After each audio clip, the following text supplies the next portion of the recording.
Last week, I sat through a discussion between some Premier League legends, pundits who have won everything in the English game, and I witnessed a take so catastrophic, so riddled with Premier League bias, that I'm officially checking myself into exposure therapy.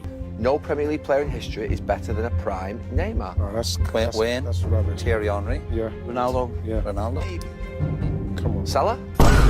The debate was sparked by a trending post claiming that Neymar Junior is better than any English player to ever step foot in the Premier League, and instead of acknowledging the objective truth, one legend looked into the camera and said, with a straight face, that Mohamed Salah is a better player than Neymar. I sat down shocked, and I thought, no, I cannot let this slide. Not today. So grab a seat, because today we are doing something important. Today, we are performing a public service. We are debunking the disrespect. We're comparing the Egyptian king to the Prince of Santos, and then we're going to address why no English player in history, not Rooney, not Scholes, not Lampard, reaches the level of a 100% fit Neymar Junior. Let's get into it. Now, before I go full prosecutor on this, let me acknowledge something. I like Mo Salah. He's a Liverpool icon, a goal-scoring machine, and he is arguably the greatest African player in Premier League history, a man who has been one of the best forwards in world football for the better part of a decade. I'm not here to disrespect Mo Salah. I'm here to put him in the correct tier, because saying Salah is better than Neymar isn't just wrong, it's a category error. Here's where the Salah argument always starts and ends: the numbers. Look at the consistency, they say. Look at the golden boots. Look at the goals per game. But using Salah's numbers to downplay Neymar is like using Drake's streaming stats to downplay Mozart. Let's even look at these numbers. Career stats, all competitions. Neymar, 719 games, 439 goals, 254 assists. That is 1.06 goal contributions per 90 minutes across his entire career. Salah, across roughly the same number of appearances, 366 goals, 189 assists, 0.88 goal contributions per 90. In terms of trophies, Neymar has won over 25 major honors. Salah has won 10. But here's the thing about the Premier League. When pundits say numbers, they only mean their numbers, from their league. They are not comparing the full picture. They're looking at a photograph and ignoring half the frame. Let's talk about peak, because when we're debating greatness, peak matters. And at his absolute peak, I'm talking 2014 to 2017, Neymar Jr. was not just a better player than Salah, he was operating in a different atmosphere entirely. Neymar's prime season at PSG, 2017-18, SofaScore rated his performances at a 9.0 or higher in 45% of the matches he played. His average rating for the season was 8.84. That isn't just high, it's the single highest average rating ever recorded for any player in any season across the top 5 leagues, higher than prime Messi, higher than prime CR7. In that same season, Neymar was averaging a goal or assist every 54 minutes. Salah's best ever season, a goal contribution every 71 minutes. Also, in 2014-15, Neymar finished as the joint top scorer in the UEFA Champions League alongside Messi and Ronaldo, the two best players on the planet. He was 23 years old. He scored in every single Champions League knockout round that season, including the final. He contributed 41 goals and 16 assists across the calendar year of 2015, and he finished third in the Ballon d'Or, behind only Messi and Cristiano Ronaldo. Third in the world, behind only the two greatest footballers who have ever lived. I'm saying that because the Ballon d'Or, whatever its flaws, is still the benchmark for footballing excellence at the global level, and Neymar reached that benchmark at age 23. Now, I know the response. Neymar was playing with Messi and Suarez. He had help. And here's the thing that really gets me about that argument. Yes, he played with Messi, and he was still the second best player in that team at his age, scoring at the same rate as Cristiano Ronaldo in the Champions League, while also contributing more assists than any other Barcelona outfield player in that competition. Salah has played with Firmino, Mane, and Diogo Jota, and people still give him full individual credit. Why is the standard different? Here's what the numbers cannot capture, and this is where the Salah conversation really falls apart. Football is not just about efficiency, it's about dimensions. How many things can a player do? How many problems can he create simultaneously? How many defenders does his presence alone force to move before he even touches the ball? Every opposition manager game plans around it. It's a genius move, but it's a predictable one. When Neymar gets the ball, nobody knows what's coming. Not the defenders, not the manager, not even sometimes his own teammates. Because Neymar is not a player who fits into a system. Neymar is the system. He bends the game around himself. Let me give you the dribbling stats, because this is where the case becomes unanswerable. At his peak in 2017-18, Neymar was averaging 7.1 successful dribbles per game. For context, peak peak, Messi's highest single-season dribble average was 5.6. Hazard, one of the Premier League's most feared dribblers ever, topped out around 4.5. And then there's the moment that proves everything. The comeback that football will never forget. The Camp Nou. Barcelona versus PSG. PSG won the first leg 4-0.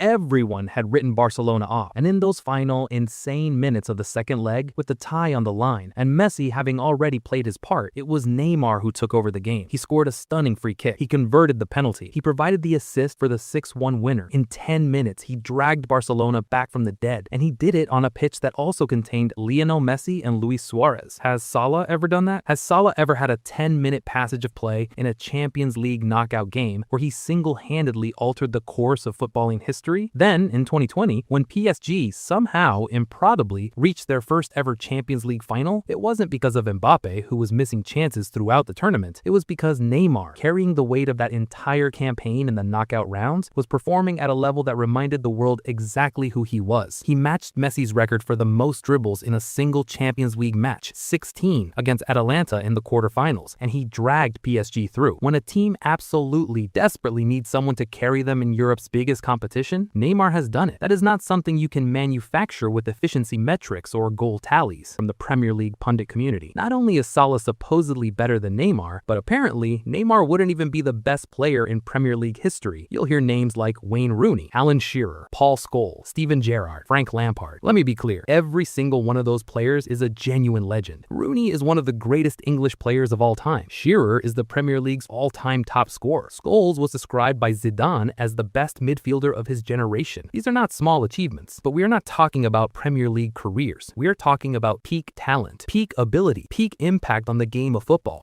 He was the most expensive player in football history because an entire club, PSG, decided he was worth more than any individual player who had ever been purchased before him. Salah is a Premier League great, a scoring machine, a Liverpool legend for life. Neymar is a footballing immortal, the last of a generation of players who could make the laws of physics feel like suggestions, to consistency with greatness, to confuse efficiency with artistry. But hey, maybe you think a 13-goal season from an English midfielder is more impressive because he ran a lot. If so, the comments are right down there for you to be wrong in. I'm done with my rant. Don't forget to like, subscribe, and share this with someone who needs to hear it.